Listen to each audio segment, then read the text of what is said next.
Well, what other kind of evidence, Dr. Taitz, do you have that Obama does not have the right to be in this office? Well, as I have told you, first reason, and he admitted to it, is the fact that his father was never a U.S. citizen. That his mother, Ann Dunham, was a student at the University of Hawaii in and around the time that he was born. That was not true, and we have received information from the Registrar of University of Hawaii and also Registrar of University of Washington. And actually, she did only one semester in the University of Hawaii in 1960, and then in autumn of 1961, actually starting from August, she was in the University of Washington, while his father was in Hawaii. There is no record of her being in any university from December of 1960 until August of 1961. That's the time that, according to Obama's paternal grandmother, he was born in Kenya. And a few people have asked, well, why did they go to Kenya? I cannot tell specifically what was the reason, but one of the reasons could have been is that Obama was still married to his first wife.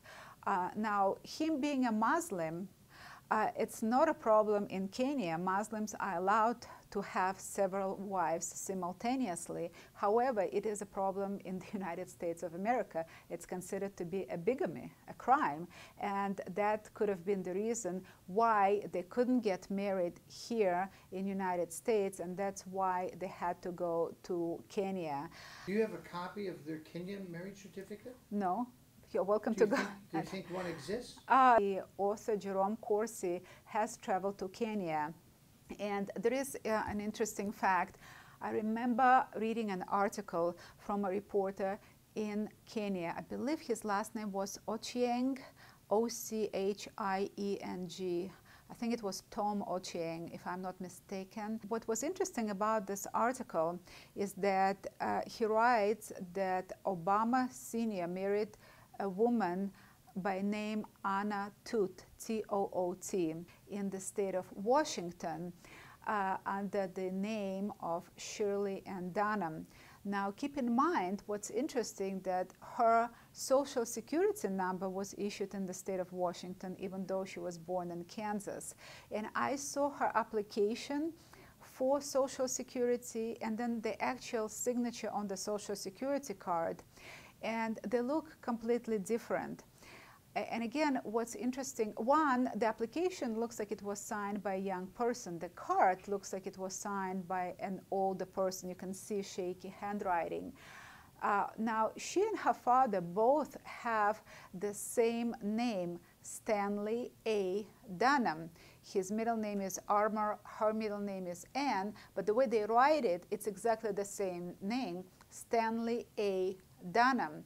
And this is kind of strange that the father and the daughter would have the same name. We've seen 2 social security numbers for her. We've seen numerous names for her. As I said, one article shows her as Anna Toot, another shows her as Shirley A. Dunham. We've seen A. Satoro, S-U-T-O-R-O, A. Soyetoro, S-O-E-T-O-R-O. There are numerous names, different social security numbers, different accounts, whether she was married, not married, her whereabouts, her religion. It's not clear. As I said, she lived in Pakistan where Christians were not allowed.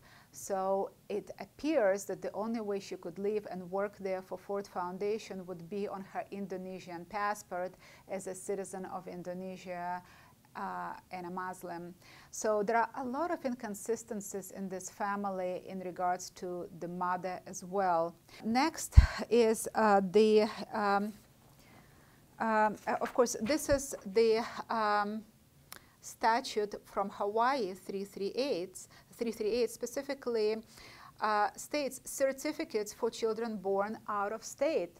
It shows that the state of Hawaii issues birth certificates to one's children of Hawaiian residents born out of state. And of course, Obama's sister, Maya Soetoro, admitted that she was born in Indonesia. And just recently, the state of Pakistan has issued an advisory for employees, for people seeking to become state employees. They have questions and answers. There's a question there about the 44th President of the United States, where it states Barack Hussein Obama, born in Kenya. And you have to know this answer in order to pass the exam and be an employee of the State Department in Pakistan. And it's on internet.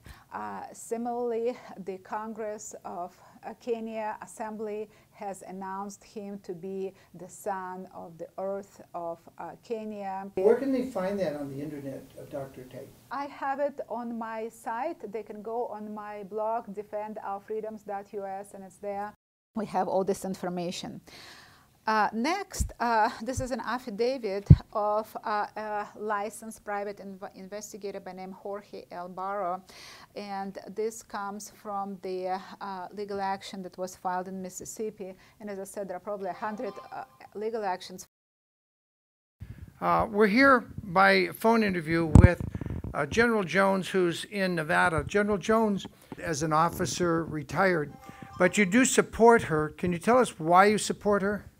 Number one, the Constitution requires certain qualifications to be President of the United States. And there's a moral issue as well. And so the people of the country can't be sitting here in limbo, not knowing whether their president is fully qualified to be to fill that position. And also, there's a lot of bills coming out of Congress as well that are being signed, and so the people, we the people, are not comfortable with those bills being signed, because we don't know whether he is in fact a legal citizen of the United States. And all he would have to do is show his bona fides. And with birth certificate, now that the issue has grown beyond just the birth certificate issue, now there's a question about various issues that are embedded in his college papers and transcripts. So I think the American people are entitled to know, bottom line, just if the president is qualified or not. And it certainly raises a lot of questions that he refuses to show his birth certificate or open up his college records. This has never happened with a previous president of the United States, to my knowledge, in the history of the country. And it is becoming a more and more grave issue as the days go by, because more and more people are concerned. Chain of command is an important issue, and knowing that you have a valid chain of command is important in the military, is it not? Absolutely. And every officer knows what that chain of command is, so that bogus officers can't implant themselves and give you orders that you don't have to take. Isn't that true? Absolutely. That goes from a private or airman basic right up to a four-star general. That's embedded in your discipline and your day-to-day activities in the military. So do you think there are active duty officers and non-commissioned officers that are in the Air Force, Army, Navy that may right now be questioning whether they have to take orders from usurper Obama? Well, I can't speak for them, but I believe there are. I believe there are several. Can you say that whether you know or talk to any one or two of them?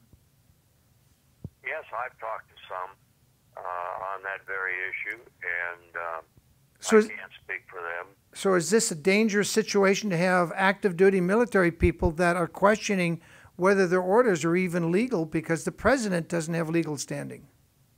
Well, it's up in the air now. It's up in the air nationwide, and it's probably a lot deeper than what people realize. And it's gotta be brought to a head. It's just that simple. This on internet and television and cable and reproduce it and publish it in any form? Well, I don't have any objection